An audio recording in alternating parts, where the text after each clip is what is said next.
सांग मैंने आम जगतर नाथ जगन्नाथ भारी सुना प्रिय हेले आपण मैंने जानते कि जगन्नाथ वर्ष को केते थर सुनावेश हुअंती। रथ यात्रा समय रे केउ दिन महाप्रभु श्री जगन्नाथ सुनावेश होइथांती। हाथ पाद नथिबा महाप्रभु दारुदिय कोटी ओडियांकर मौड़मणि सुनावेश दिन सुनार हाथ सुनार पाद लगाई झटकंती।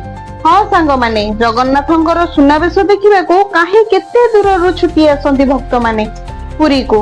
सुनावेश देखि चर्म आखि धन्य होई जाए। जय जगन्नाथ सांग माने नमस्कार। मु सुचित्रा आपण माननकु स्वागत करूछि मोर आउ एक नुवा वीडियो को। वीडियोटी को स्किप न करी शेष पर्यंत देखिबे। छोट लाइक टे कर देबे। मो चैनल रे नुवा थिले सब्सक्राइब करिया को भूलिबेनी। बेल आइकन प्रेस कर देबे। कमेंट रे जय जगन्नाथ लिखि देबे। सांग माने जगन्नाथ वर्ष को 5 थर सुनावेश होइथांती। कार्तिक पूर्णिमा, पौष पूर्णिमा, दोल पूर्णिमा, दशहरा, आषाढ़ शुक्ल एकादशी दिन प्रभु सुनावेश होइथांती। अन्य सुनावेश प्रभु मंदिर भितर हेउथिबा बेले बाहुडा पर दिन हरिशयन एकादशी दिन प्रभु रथ उपरे सुनावेश होइथांती एवं लक्ष लक्ष भक्तों को दर्शन देइथांती। मोहन मोहन सुनारे श्रीजीव माने सजेई हुअंती।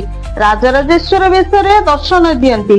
1460 ख्रीष्टाब्द रे कपिलेन्द्र देव राज्य मान जय करी 16टी हाथी पिठी रे प्रचुर मात्रा रे सुना हीरा मोती माणिक आनी 138 प्रकार रत्न अलंकार गढ़ाई पाद देशरु मस्तक पर्यंत विग्रह मानंकु सुना रे छाउणी करि देइथिले। एही बेशरे बलभद्र महाप्रभु श्रीपयर श्रीभुज किरीट कुंडल हल मुसल चंद्र सूर्य अलका चंद्रिका बाहाड़ा माली कदम्ब माली बाघनख माली विभिन्न अलंकार रे सजई होइथांती। सेहीपरि माता सुभद्रा किरीट ओडियाणी आड़कानी तड़का चंद्र सूर्य घागड़ा माली कदम्ब माली सेबती माली आदि अलंकार लगई बेश होइथांती।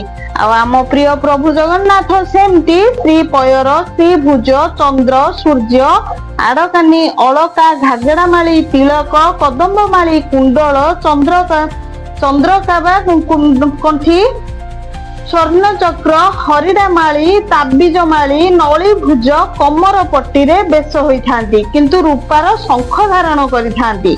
एते सुना अलंकार रे मंडित होइथिले मध्य महाप्रभु विभिन्न पुष्प रे आउ तुलसी माल रे विमंडित होइथांती। महाप्रभु एई बेश को बड़ तड़ाऊ बेश को मध्य कुहा जाय। हरिशयन आषाढ़ मास शुक्ल पक्ष एकादशी को हरिशयन एकादशी बा पद्मा एकादशी कुहा जाय। एही एकादशी दिन जे कमल पृष्ठ रे कमल लोचन भगवान विष्णु को पूजा तथा उत्तम एकादशी व्रत करे से 3 लोक और 3 सनातन देवता मानकर पूजन होइथाय। हरिशयन एकादशी दिन भगवानकर गोटिए स्वरूप राजा बलिंग पाखरे रही थाए और अन्यटी क्षीरसागर रे शेषनागंक सज्जारे आगामी कार्तिक मास शुक्ल एकादशी पर्यंत शयन करंती। आषाढ़ मास शुक्ल पक्ष एकादशी ठारू कार्तिक मास शुक्ल पक्ष एकादशी पर्यंत मनुष्य उत्तम भावे धर्म आचरण करिबा उचित। जेउ मनुष्य एही व्रतर अनुष्ठान करंती से परम गति प्राप्त हुअंती। तेणु यत्न पूर्वक एही एकादशी व्रत करिबा उचित। एकादशी राति रे जागरण करी शंख और चक्र गदाधारी भगवान विष्णु को पूजा करिबा उचित। एही व्रत करुथिबा मनुष्य र पुण्यर गणना करिबाकू स्वयं चतुर्मुख ब्रह्मा मध्य समर्थन हुअंती। जे एही प्रकार भोग और मोक्ष प्रदानकारी सर्व पापहारी उत्तम एकादशी पालन करंती से जाति रे चंडाल हेले मध्य संसार रे सर्वदा विष्णुଙ୍କର अति प्रिय होई रुहंती। जेउ मनुष्य दीपदान करी पलाश पत्र रे भोजन एवं व्रत करी चतुर्मास अतिबाहित करंती से मध्य विष्णुଙ୍କର अति प्रिय। चतुर्मास रे भगवान विष्णु सोई रुहंती। सेथिपई मनुष्य भूमि रे शयन करिबा उचित। कौनसी शुभ बा मांगलिक कार्य एई चतुर्मास रे करा जाय नाही। श्रावण मासरे शाग, भाद्रव मासरे दही, आश्विन मासरे क्षीर, कार्तिक मासरे डाली त्याग करिबा उचित। एकादशी व्रत करिबा द्वारा मनुष्य सर्व पापरु मुक्त होई जाय। तेणु सर्वदा एही व्रत करिबा उचित।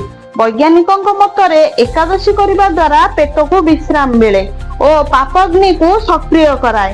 ଫଳରେ ଅଜୀର୍ଣ୍ଣ, ଉଦର ଶୂଳ, ଅଗ୍ନିମାନ୍ଦ୍ୟ ଆଦି ରୋଗରୁ ରକ୍ଷା ମିଳେ। ସାଙ୍ଗମାନେ, ପ୍ରଭୁ ଜଗନ୍ନାଥଙ୍କର ମହାପ୍ରିୟ ହେଉଛି ଏକାଦଶୀ। ତେଣୁ ଆଜିର ଭିଡିଓଟି କେମିତି ଲାଗିଲା ସାଙ୍ଗମାନେ ନିଶ୍ଚୟ କମେଣ୍ଟ ବକ୍ସ ରେ ଜଣାଇବେ। छोट लाइक टे करदेबे। मो चैनल रे नुआ थिले सब्सक्राइब करबे को भूलिबेनी। बेल आइकन प्रेस करदेबे। एमती नुआ नुआ वीडियो रो नोटिफिकेशन आपण मन पाखु को चली जिवो। अधिक रु अधिक शेयर करदेबे। रहुची एमती सुंदर सुंदर वीडियो मु आगो को आउरी आनिबी। पुणी देखाबो आउ एक नुआ वीडियो रे। नमस्कार। जय जगन्नाथ।